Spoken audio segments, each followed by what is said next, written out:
Have you ever wondered about the story of Noah's Ark?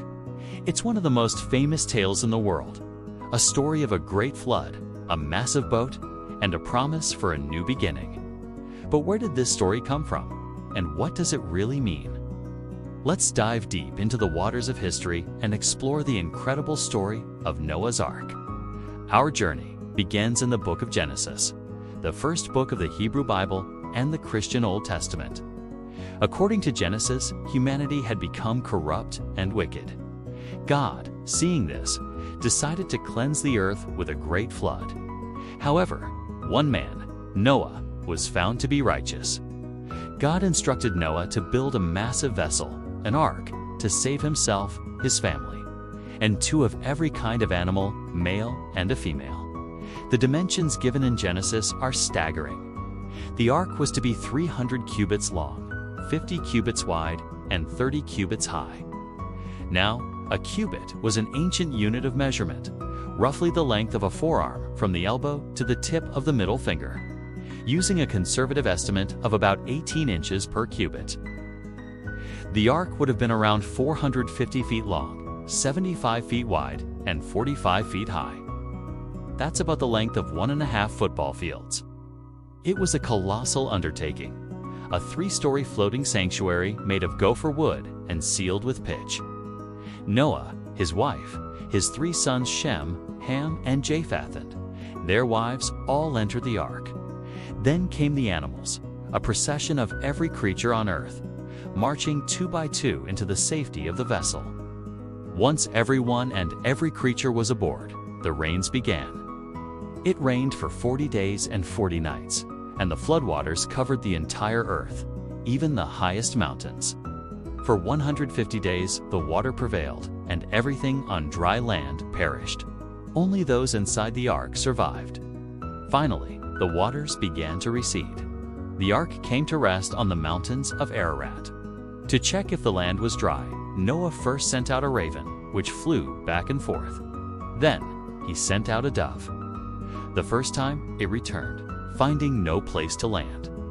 7 days later, he sent it out again, and this time, it came back with a freshly plucked olive leaf in its beak. This was the sign Noah had been waiting for. The flood was over, and new life was emerging.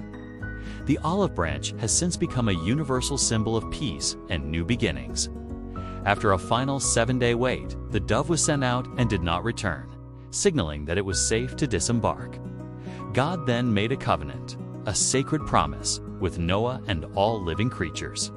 He promised never again to destroy the earth with a flood. As a sign of this everlasting promise, he set a rainbow in the clouds.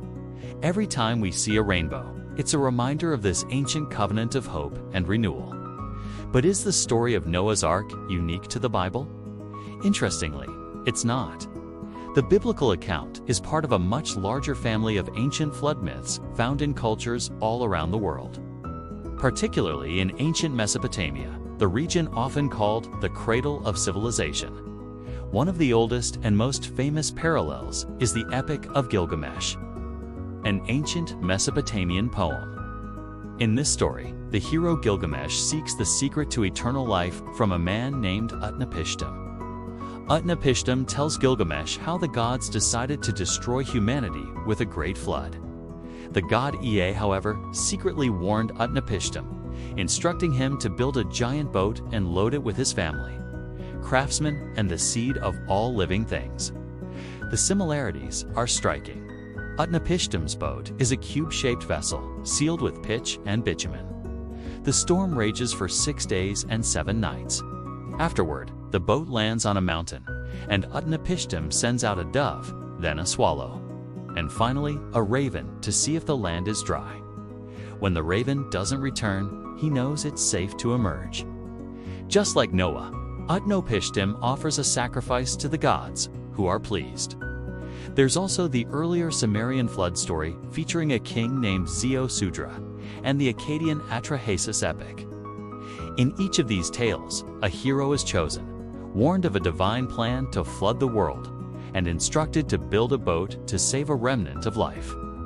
These stories predate the writing of Genesis, suggesting that the biblical account might be a later monotheistic version of a widely known Mesopotamian tradition. So, what are we to make of this? For believers, the story of Noah is a testament to faith, obedience, and God's mercy. It's a powerful narrative about judgment and salvation, a lesson that even in the face of total destruction, there is always hope for a fresh start. Noah's unwavering faith in building a massive boat on dry land, enduring ridicule, is seen as the ultimate act of trust in the divine. From a historical and scientific perspective, the focus shifts. Many geologists and archaeologists believe that these widespread flood myths may have been inspired by real, catastrophic local floods in ancient times. The regions of Mesopotamia, situated between the Tigris and Euphrates rivers, were prone to devastating floods.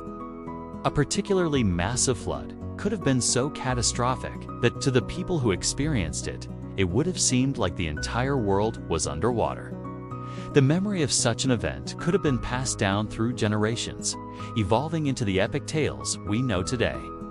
The search for the physical remains of Noah's Ark has also captivated people for centuries. The Bible mentions the mountains of Ararat, which is traditionally identified with Mount Ararat in modern-day Turkey. Numerous expeditions have been launched to search this massive, snow-capped volcano for any trace of the Ark. While there have been many claims and tantalizing photographs of Ark-shaped formations, no conclusive, scientifically verified evidence of the Ark has ever been found. The harsh conditions, shifting glaciers, and volcanic activity on the mountain make any search incredibly difficult. But perhaps the true power of the story isn't about finding a wooden boat on a mountain. The story of Noah's Ark resonates so deeply because it speaks to fundamental human experiences and hopes. It's a story about survival in the face of overwhelming disaster. It's about the responsibility we have to care for the natural world. It's a story about second chances and the promise of a new day. Whether you see it as literal history, a divinely inspired allegory, or a powerful myth passed down through the ages, the story of Noah's Ark is a cornerstone of human culture. It has inspired countless works of art, literature, and music. It has shaped the faith of billions, and it continues to ask us profound questions. What does it mean to be righteous in a corrupt world? How do we face catastrophe? And what does it take to build a new world from the ruins of the old? The Ark itself is a powerful symbol, a vessel of preservation, a sanctuary carrying the hope for the future through a world in chaos.